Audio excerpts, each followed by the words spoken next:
শুভ সন্ধ্যা, আপনাদের সাথে আছি তৌফিকা রহমান। প্রিয় দর্শক শ্রোতা, সবাইকে আমন্ত্রণ জানাচ্ছি শুভ সন্ধ্যার আজকের আয়োজনে। শুভ সন্ধ্যার আজকের আয়োজনে রয়েছে আগামীকাল ঢাকায় এনটিভি হাইলাইটস এবং চিত্রশিল্পী সোহেল রানা প্রাণনের সঙ্গে আলাপচারিতা। শুরুতেই আগামীকাল ঢাকায়।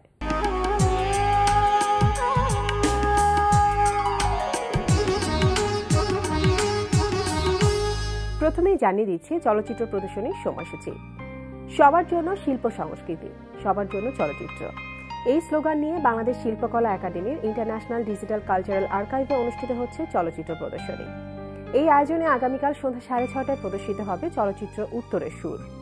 চলচ্চিত্র প্রদর্শনী চলবে আগামী 10 এপ্রিল পর্যন্ত। এবার জানিয়ে দিচ্ছি ঢাকার বিভিন্ন গ্যালারিতে চলতে থাকা চিত্রকলা প্রদর্শনীর সময়সূচি। ধানমন্ডির শিল্পাঙ্গন গ্যালারিতে অনুষ্ঠিত হচ্ছে শিল্পী সোহেল রানা প্রাণনের একক চিত্রকলা প্রদর্শনী এক্সিস্টেন্স। প্রতিদিন দুপুর 12টা থেকে রাত 8টা এই সময় প্রদর্শনী চলবে 15 এপ্রিল পর্যন্ত। গুলশান বেঙ্গল আর্ট লাউঞ্জে অনুষ্ঠিত হচ্ছে দ্য ইনভিজিবলাস স্ট্রিট আর্ট প্রদর্শনী। দুপুর 12টা থেকে রাত 8টা এই সময় প্রদর্শনী চলবে 9 এপ্রিল পর্যন্ত। ধানমন্ডির গ্যালারি চিত্রকে অনুষ্ঠিত হচ্ছে চিত্রশিল্পী ইরানি আহমেদের একক চিত্র প্রদর্শনী রিফ্লেকশনস অফ মাই ফিলিংস। সকাল 10টা থেকে রাত 8টা এই সময় প্রদর্শনী চলবে 8 এপ্রিল পর্যন্ত। এবার এনটিভি হাইলাইটস।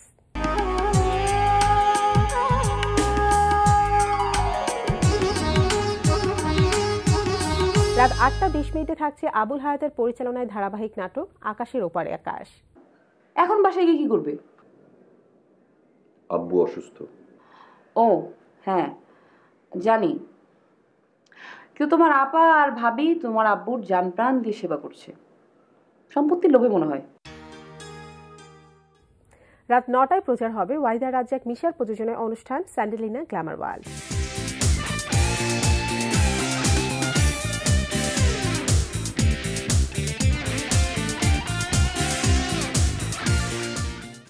রাত 9:40 দেখবেন পান্থ শাহরিয়ারের রচনায় নঈম ইমতিয়াজ নিয়ামুলের পরিচালনায় ধারাবাহিক নাটক বাক্সবন্দী।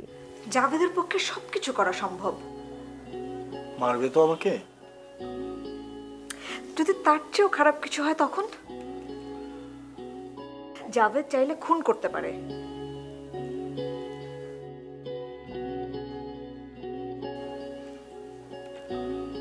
তাহলে তো জানতে পারবো যে কারোর জন্য আমি জীবন দিতে পারি। মারুফ প্লিজ।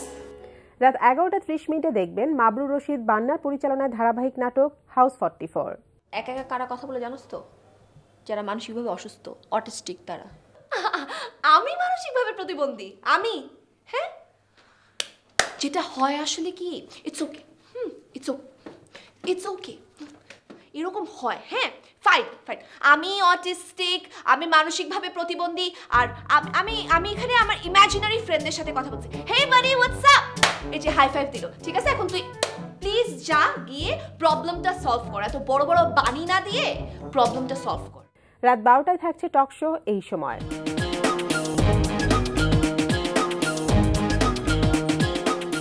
এই ছিল এনটিভির রাতের অনুষ্ঠানমালার হাইলাইটস। এরপর আসছি আলাপচারিতায়।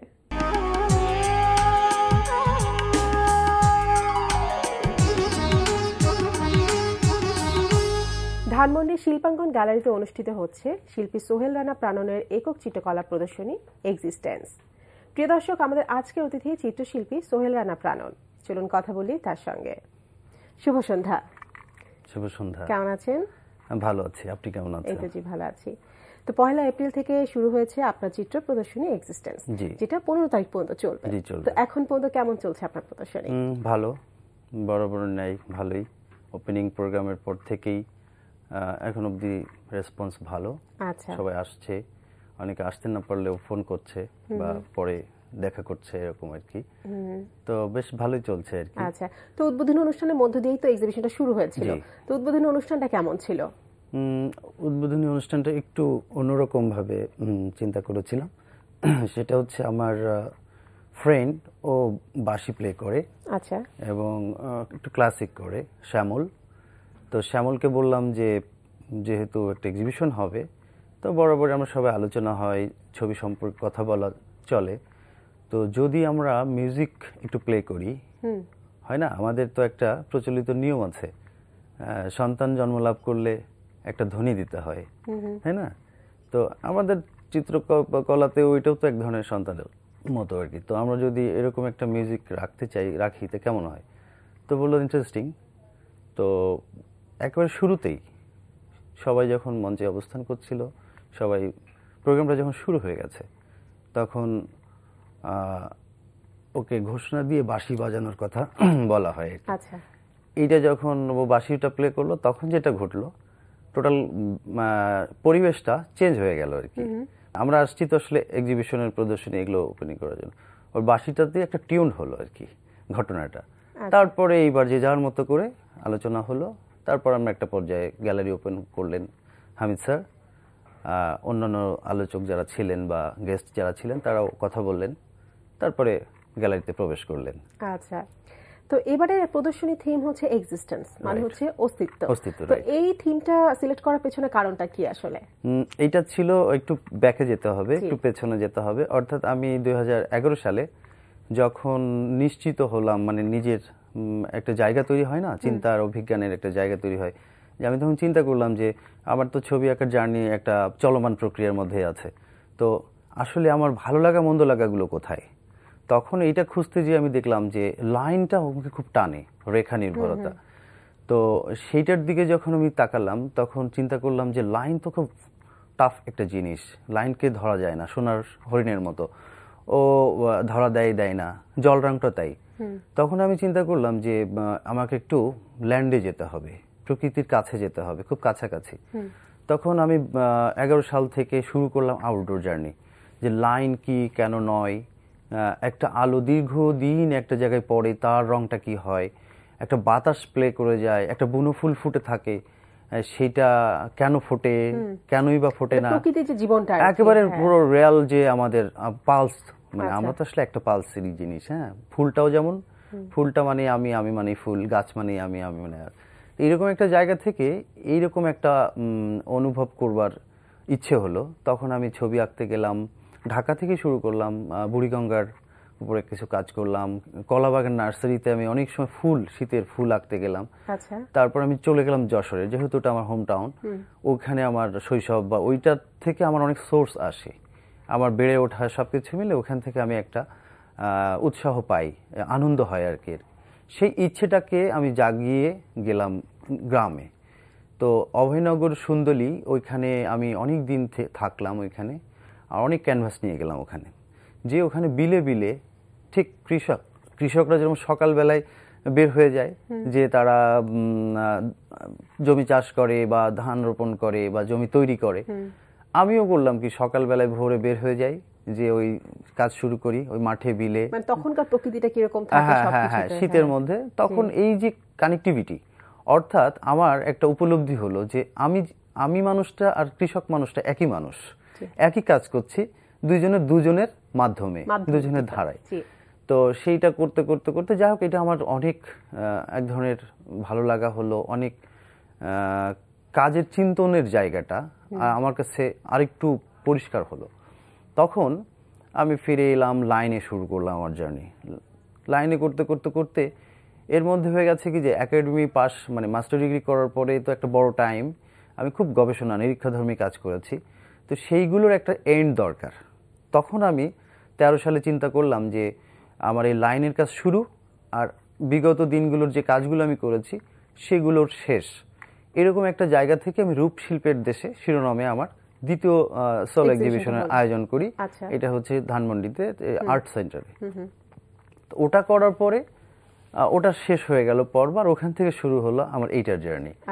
সেই জার্নিটারই আসলে আলটিমেট রূপ, কোনো না কোনোভাবে, যেভাবে আমার চেষ্টা, ক্ষুদ্র চেষ্টা, সেই চেষ্টারই একটা প্রতিরূপ আসলে শিল্পাঙ্গন গ্যালারিতে এখন প্রদর্শিত হচ্ছে এক্সিস্টেন্সে। তো এই যে অস্তিত্ব শব্দটা, অস্তিত্ব মানে হচ্ছে যে আসলে অনেকগুলো ব্যাপার, মানে একটা মহাশরীর, একটা বড় গাছ, একটা মহাসমুদ্রের মতো ব্যাপার। তো অস্তিত্ব আসলে আমরা যখন ক্লাসিফিকেশন করব বা আমরা ওইটা নিয়ে যখন ব্যাখ্যা করব, সেটার আসলে খুব একটা বেশি ব্যাখ্যা করার সুযোগ হবে না, কারণ বিষয়গুলো খুবই কন্ট্রাডিক্টরি, গভীর, এটা ফিলের ব্যাপার, ফিলিং এর ব্যাপার। তো এরকম একটা জায়গা থেকে অস্তিত্ব আমার কাছে যেটা মনে হলো, সেটা হচ্ছে যে আমরা তো ইউরোপের শাসনে ছিলাম, ইউরোপের স্কুলিং বলতে আমরা যখন আর্ট কলেজে পড়েছি বা বিশ্ববিদ্যালয়গুলোতে যখন পড়াশোনা শেষ করেছি, তখন দেখেছি যে আমাদের টোটাল সিলেবাসগুলো হচ্ছে ওই মোড়কে, ওই আঙ্গিকে। তো এখন হয় কি যে আমার তো একটা অবস্থান আছে, আমার একটা উপস্থিতি আছে, আমার একটা ইতিহাস আছে, আমার একটা স্থেটিক্স আছে, আমার একটা ফিলসফি আছে। তো এই জায়গাগুলো যখন আমি অনুসন্ধান করতে গেলাম, তখন দেখলাম যে বাংলা তো পরিপূর্ণ একটা জায়গা, বা ভারতবর্ষ হচ্ছে শিল্পের একটা পরিপূর্ণ জায়গা। তো সেখানে ইউরোপটা আমাকে জানতে হয়েছে, এটা আমার জন্য অনেক ভালো। কিন্তু আমার তো আসলে দরকার আমার যে ক্রোনোলজিটা, আমার শুরুটা কোথায় ছিল। আমার এখানে পট আছে, এখানে হরপ্পা মহেঞ্জোদারো আছে, এখানে বাঘ আছে, অজন্তা আছে, ইলোরা আছে, হ্যাঁ, এখানে অনেকগুলো টাইপ আছে। তো এইরকম একটা সমৃদ্ধ ভুবন, সেখান থেকে বাংলা চিত্রকলারও একটা ব্যাপ্তি আছে, আমাদের নকশি কাঁথা আছে, হ্যাঁ, আমাদের সরাচিত্র আছে, অনেক কিছুই আছে। সো আমাদের বাউল আছে, হ্যাঁ, আমাদের লালন আছে, আমাদের বলরাম হাড়ি আছে, আমাদের কি বলে অর্থভাজা সম্প্রদায়, একটা সমৃদ্ধ সম্প্রদায়, এরকম অনেক উপসম্প্রদায় আছে। তো আমাদের তো কোনো ফিলসফির অভাব নাই, আমাদের কোনো কিছুর অভাব নেই। তাহলে আমি এদিকে একটু ভাবি, একটু ধ্যানস্থ হবার চেষ্টা করি। আচ্ছা, তো এইগুলো নিয়ে আমি কাজ করি। আমি নিজেও বিশ্বাস করি মনে প্রাণে যে আমি একটা বাউলের সন্তান। বাংলার মাটিতে যেহেতু জন্ম, সে তো মনে করি যে আমি একটা বাউলেরই সন্তান আসলে। তো এই প্রদর্শনীতে আপনার কটি ছবি আছে এবং কোন মাধ্যমে আঁকা হয়েছে ছবিগুলো? এই এক্সিবিশনে ছবি আছে 71টি, আর মাধ্যম আছে তেল রং, জল রং, তারপরে লাইন, এই রেখা কি বলে কালি তুলি, আর জল, আর আছে কিছু পেন্সিলও কিছু কাজ আছে। অর্থাৎ বেসিক মিডিয়ার অনেকগুলো মাধ্যমে এখানে উপস্থিত। আচ্ছা আচ্ছা, তাহলে এখন পর্যন্ত রেসপন্স অনেক ভালো পাচ্ছেন, আশা করি সামনে আরো অনেক ভালো আপনার রেসপন্স পাবেন এই প্রদর্শনী থেকে। জি, তো এর আগে আরো দুটি আপনার এই প্রদর্শনী হয়ে গিয়েছে এবং আপনি খুব গবেষণামূলক কাজ করতে পছন্দ করেন। তাহলে প্রথম যে এক্সিবিশনটা ছিল সেটা কি ধরনের ছিল?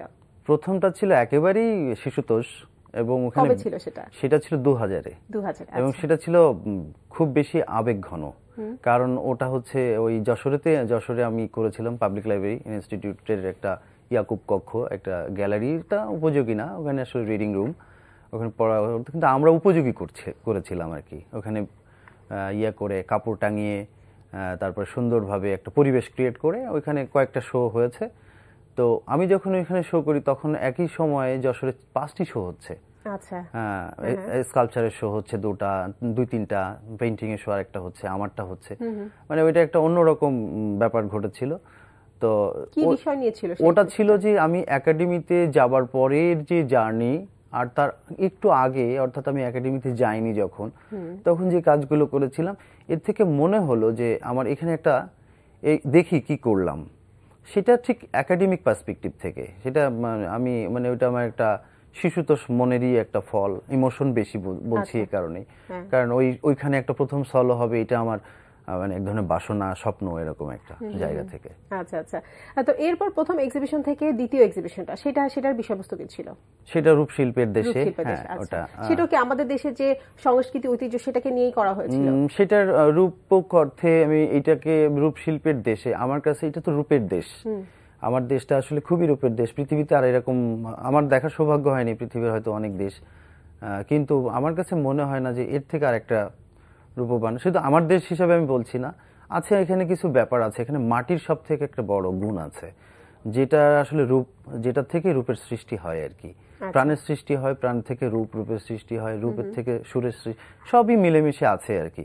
এখানে কোনো অভাব নেই, আমার কাছে মনে হয় না খুব একটা অভাব আছে আমাদের দেশে। তো সব শেষে জানতে চাচ্ছি, নতুন আরো কোনো কাজ কি করা হচ্ছে বা নতুন কোনো ছবি আঁকার প্ল্যান আছে? হ্যাঁ, আমার এখনো কাজ চলছে রাইট নাও, মানে এবং টু বি কন্টিনিউ চলবে এটা। কারণ আমার এখন চলছে ওল্ড স্কুল কনসেপ্টে, আমি একটু নিরীক্ষাধর্মী কাজ করছি, সেটা একটু পোর্ট্রেট। কি থাকছে সেখানে? ওল্ড স্কুল বলতে হচ্ছে যে আমরা কেন জয়নুল একজন ব্যক্তিত্ব, জয়নুল বা এস এম সুলতান বা আরো অনেক শিল্পী আছে, পিকাসো আছে, ফ্রিদা কালো আছে, এই যে একজন বিখ্যাত আর্টিস্ট, তার লাইফ, তার ফিলসফি, তো এগুলো তো আমাদের অনেক পড়তে হয়েছে। তা আমরা কেন পড়েছিলাম, কি প্রয়োজনে পড়েছিলাম, এটা করতে যে আমার কাছে মনে হলো যে আমার আর্কাইভ থেকে, বা এমন অনেক ছবি আছে যে ছবিগুলো নষ্ট হয়ে গেছে আর্কাইভে, সেই ছবিগুলো যদি পুনর্নির্মাণ করা যায়, যে জন্য পুনর্নির্মাণ করছি, বিনির্মাণও একটা কাজ করেছি, পুনর্নির্মাণ করছি, আর নির্মাণ তো আমার প্রতিদিনে চলে আর কি। এইভাবে করে আমি চিন্তা করলাম। তারপরে কিছু ছবি, নষ্ট ছবি, হয়তো বা হেরিটেজ ভিলেজের কিছু ছবি, সেসব ছবিগুলো আর পাওয়া যাবে না। তো ওগুলোকে আমি আমার মতো করে, আমার দেখা, কারণ সবটাই আসলে আসল, মানে আজকের ঘরটা, নতুন ঘরটাও যেমন ঘর, পুরানো ওই অতীতের ঘরটাও ঘর। তো এইরকম নানান রকম বিষয় এই নিরীক্ষার মধ্যে আছে এবং সেই কাজটি এখনো চলছে। তার কিছু কাজ শিল্পাঙ্গন গ্যালারিতেও রাখা আছে। এখানে একটু বলে রাখা খুবই দরকার, সেটা হচ্ছে যে 3টা ধরন দেখা যাবে। তো আমি যেটা মনে করি যে আমার রিসার্চের সব পয়েন্টগুলোই যেন আমার গ্যালারির কর্নারগুলোতে থাকে, কারণ আমার একটা প্যালেট, যে ছবি, যেটা আমি প্যালেটে ছবি আঁকি, ওটাও কিন্তু পার্ট অফ ডিসপ্লে, ওটা কিন্তু ডিসপ্লে করা উচিত। কারণ আমার সোলো এক্সিবিশনে আমি কি করি, আমার প্রতিটা মুহূর্তের চিন্তন বা সেই বিষয়গুলোকে আমার উপস্থিত রাখা উচিত।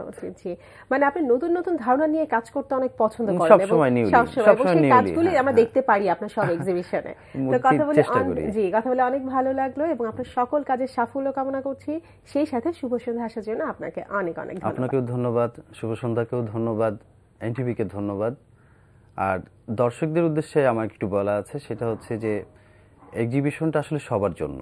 তো সবাই আসবেন, সবাই এলে দেখলে ভালো, আমারও ভালো লাগবে এবং আমি আশা করি আপনাদেরও ভালো লাগবে। ধন্যবাদ সকলকে। প্রিয় দর্শক, কথায় কথায় আমরাও চলে এসেছি অনুষ্ঠানের শেষ প্রান্তে। আমাদের সঙ্গে যোগাযোগের ঠিকানা প্রযোজক শুভ সন্ধ্যা, এনটিভি, বিএসসিসি ভবন, 7 তলা, 102 কাজী নজরুল ইসলাম এভিনিউ, কারণ বাজার, ঢাকা 1215। আমাদের ইমেইল অ্যাড্রেস shubhasondha@ntv.com। প্রিয় দর্শক, এনটিভিতে সম্প্রচারিত সংবাদ, অন্যান্য সকল অনুষ্ঠান দেখতে লগ ইন করুন www.ntvbd.com-এ। সবাই সুস্থ থাকুন, নিরাপদে থাকুন। আজকের মতো এখানেই শেষ করছি। শুভ সন্ধ্যা।